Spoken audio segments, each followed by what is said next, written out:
Hello friends, welcome to optimistic studies. आज के session में हम देखने जा रहे हैं CGATEO एग्ज़ाम पैटर्न और सिलेबस।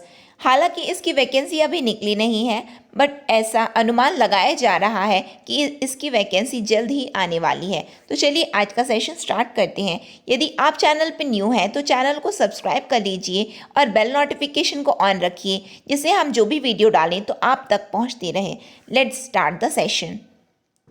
सबसे पहले आपको ये जानना ज़रूरी है कि इसका पैटर्न क्या है, किस तरह से कौन से एरिया से क्वेश्चंस आते हैं। तो सबसे पहले यहाँ पे लिखा हुआ है कि सामान्य अध्ययन इसमें पूछा जाएगा। ठीक है, सामान्य अध्ययन जिसमें आपको विशेषकर छत्तीसगढ़ से संबंधित पढ़ना है, बट इट डजेंट मीन कि आपको इंडिया का नहीं पढ़ना है। ठीक है, यानी कि छत्तीसगढ़ से ज़्यादा क्वेश्चंस रहते हैं, बट इंडिया को भी पढ़ना है आपको इसमें। ठीक है, सामान्य अध्ययन में, जनरल स्टडीज़ में। फिर उसके बाद आता है आजीविका, देन आता है पंचायती राज व्यवस्था, देन ग्रामीण विकास और हिंदी। ठीक है, ये आपका ब्रॉड सिलेबस हो गया। अब इसमें हम एक एक करके देखते हैं कि एग्जैक्टली इसके अंदर में है क्या। ठीक है, तो आपको ये बताना चाहते हैं यहाँ पे कि टोटल क्वेश्चंस जो रहेंगे वो 150 रहेंगे, 150 मार्क्स के। ठीक है, देन एक एक जो भी एरिया है, अब उसमें देखते हैं कि एग्जैक्टली उसमें पूछा क्या जाता है। तो जैसे कि सामान्य ज्ञान है, ठीक है, तो उसमें क्या रहेगा, उसमें रहेगा हमारा इकाई एक में राष्ट्रीय तथा अंतर्राष्ट्रीय महत्व की घटनाएं रहेंगी। देन आएगा भारत का संविधान, इंडियन पॉलिटी, राजनीतिक प्रणाली, भारतीय प्रशासनिक। देन आएगा छत्तीसगढ़ का सामान्य परिचय, जिसमें सम्मिलित रहेगा भौगोलिक स्थिति, प्राकृतिक संसाधन, उद्योग, शिक्षा, प्रशासनिक ढांचा। देन आता है आपका छत्तीसगढ़ का इतिहास एवं संस्कृति। फिर उसमें रहेगा प्राचीन इतिहास, स्वतंत्रता संग्राम, प्रमुख पुरातात्विक एवं पर्यटन स्थल। देन आता है आपका संगीत एवं नृत्य। फिर उसके बाद है आपका छत्तीसगढ़ की जनजातियाँ। ये आपका हो गया सामान्य ज्ञान का, जिसमें कि टोटल मार्क्स 30 रहेंगे और उसमें क्वेश्चन जो पूछा जाएगा वो 30 क्वेश्चंस पूछा जाएगा। ठीक है, 30 क्वेश्चंस पूछा जाएगा इस एरिया से।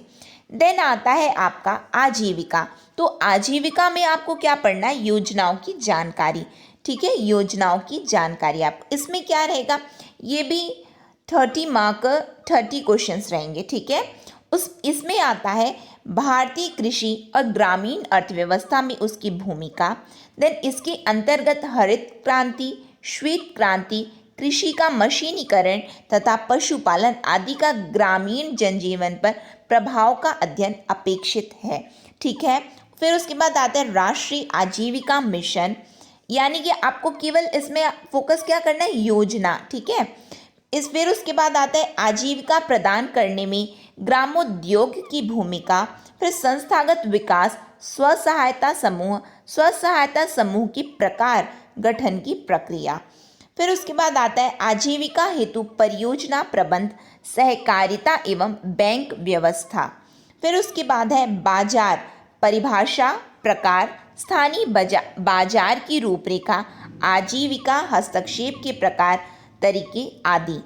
देन आता है पशुधन उत्पाद तथा प्रबंध। ठीक है, ये आपका आजीविका से संबंधित योजनाओं की जानकारी है, जिसमें कि 30 क्वेश्चंस रहेंगे, 30 मार्क्स। देन आता है आपका पंचायती राज की जानकारी। ये आप लोग पढ़े होंगे अभी CGPSC में, तो ये आपके लिए बेनिफिशियल हो जाएगा। ठीक है, ये भी 30 क्वेश्चंस रहेंगे, 30 मार्क्स।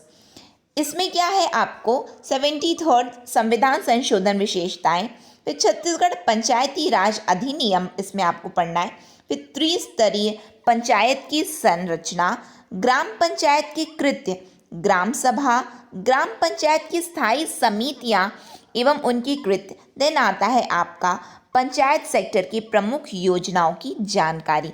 तो यहाँ पे भी आपको पंचायत सेक्टर से रिलेटेड योजना पढ़ना है। ठीक है, नेक्स्ट है आपका ग्रामीण विकास की फ्लैगशिप योजनाओं की जानकारी। अगेन यहाँ पे क्या पूछा जा रहा है आपको, योजना, बट वो कहाँ से होनी चाहिए, ग्रामीण विकास की जो भी सरकार की जो फ्लैगशिप योजना चलती उससे रिलेटेड। ठीक है, ये भी 30 क्वेश्चंस रहेंगे, 30 मार्क्स। इसमें सबसे पहले आपको क्या पढ़ना है, ग्रामीण विकास की विभिन्न योजनाएं, उसके उद्देश्य, पात्रता, मिलने वाली सहायता की जानकारी। देन आता है आपका ग्रामीण विकास की योजनाओं की संक्षिप्त जानकारी। उसमें क्या क्या रहेगा आपका, एमजी नरेगा रहेगा, फिर राष्ट्रीय ग्रामीण आजीविका मिशन, स्वर्ण जयंती ग्राम स्वरोजगार योजना, इंदिरा आवास योजना, एकीकृत जल ग्रहण प्रबंधन कार्यक्रम, आम आदमी बीमा योजना, प्रधानमंत्री ग्राम सड़क योजना, मुख्यमंत्री ग्राम सड़क योजना। फिर आता है आपका सामाजिक अंकेक्षण, ठीक है। देन है आपका ग्रामीण विकास की योजनाओं के ग्रामीण विकास की योजनाओं के क्रियान्वयन में बैंकों की भूमिका। फिर है आपका सूचना के अधिकारी अधिनियम आरटीआई, ठीक है, आरटीआई 2005। फिर उसके बाद आता है जल ग्रहण प्रबंधन यानी कि वाटरशेड डेवलपमेंट्स, ये सब जो होते हैं उसके उद्देश्य एवं योजनाएं, ठीक है। ये आपका जो है इस किसके अंतर्गत आता है, ये ग्रामीण विकास की फ्लैगशिप योजनाओं की जानकारी के अंतर्गत, ठीक है। नेक्स्ट आता है आपका सामान्य हिंदी। तो सामान्य हिंदी भी जैसा कि सभी में 30 क्वेश्चंस रहे, 30 मार्क्स, ठीक है, इसीलिए 150 क्वेश्चंस रहेंगे 150 मार्क्स के। देन इसमें आता है वर्ण विचार। तो वर्ण विचार में आपको क्या पढ़ना है, आपको पढ़ना है स्वर व्यंजन, अक्षर, वर्तनी, लिंग, वचन आदि। फिर उसके बाद आपको पढ़ना है संधि, स्वर संधि, व्यंजन, विसर्ग।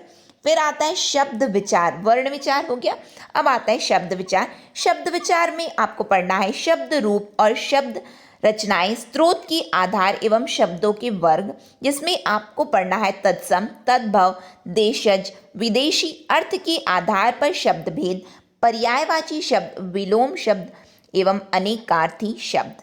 फिर इकाई 3 में आपको देखना है शब्द रचना। शब्द रचना में क्या रहेगा आपका, उपसर्ग, प्रत्यय, समास, अनेक शब्दों या वाक्यांश के लिए एक शब्द। फिर आता है पद व पद भेद। इसमें क्या रहेगा, संज्ञा, संज्ञा के प्रकार, कारक चिन्ह, सर्वनाम, विशेषण, क्रिया। फिर आता है वाक्य परिचय। वाक्य परिचय में क्या है, वाक्य के अंग, वाक्य के भेद, पदक्रम। देन आता है रचना। रचना में आपको क्या देखना है, मुहावरे, लोकोक्तियाँ, अपठित गद्यांश, ठीक है। ये आपका डीप में सिलेबस है कि एग्जैक्टली क्या आता है, इसमें क्या है हिंदी में, ठीक है। तो यहाँ पे आपका टोटल जो भी आपका जो ब्रॉड सिलेबस को हमने डीपली उसको देखा है कि किस तरह से किस में क्या आता है। अब ये जो सिलेबस है जो आपका जब भी एग्ज़ाम हुआ रहा होगा, ठीक है, आई एम नॉट सेइंग कि पिछले ही साल हुआ था, क्योंकि आपको ऐसा नहीं होना चाहिए कि पिछले साल एग्ज़ाम, मैं ये बोल रही हूँ यहाँ पे जब भी एग्ज़ाम हुआ था ये उसके हिसाब से एग्ज़ाम पैटर्न है, जो भी सिलेबस है। अब कोई नोटिफिकेशन व्यापम ने जारी नहीं किया है, एग्ज़ाम पैटर्न और exam syllabus nearly about similar रहते हैं। यदि कोई चेंजेस रहता है तो वो कहीं कहीं योजनाओं में रह सकता है। यहाँ पे मैं क्लेम नहीं कर रही हूँ कि यही रहने वाला है, ये मैंने आपके सामने जानकारी दे दी है कि इस तरह से एग्ज़ाम जो आया था वो इस तरह से आया था और ये ऐसा एग्ज़ाम पैटर्न रहने वाला है। यदि ये सेशन आपको अच्छा लगा हो तो प्लीज़ लाइक कीजिए, शेयर कीजिए, साथ में चैनल को आपने सब्सक्राइब नहीं किया है तो प्लीज़ सब्सक्राइब कर लीजिए। इसकी PDF आप हमारे टेलीग्राम चैनल, जिसकी लिंक डिस्क्रिप्शन बॉक्स में है, वहाँ से जाकर के आप डाउनलोड कर सकते हैं। नेक्स्ट सेशन तक के लिए optimistic learning. Thank you for the session.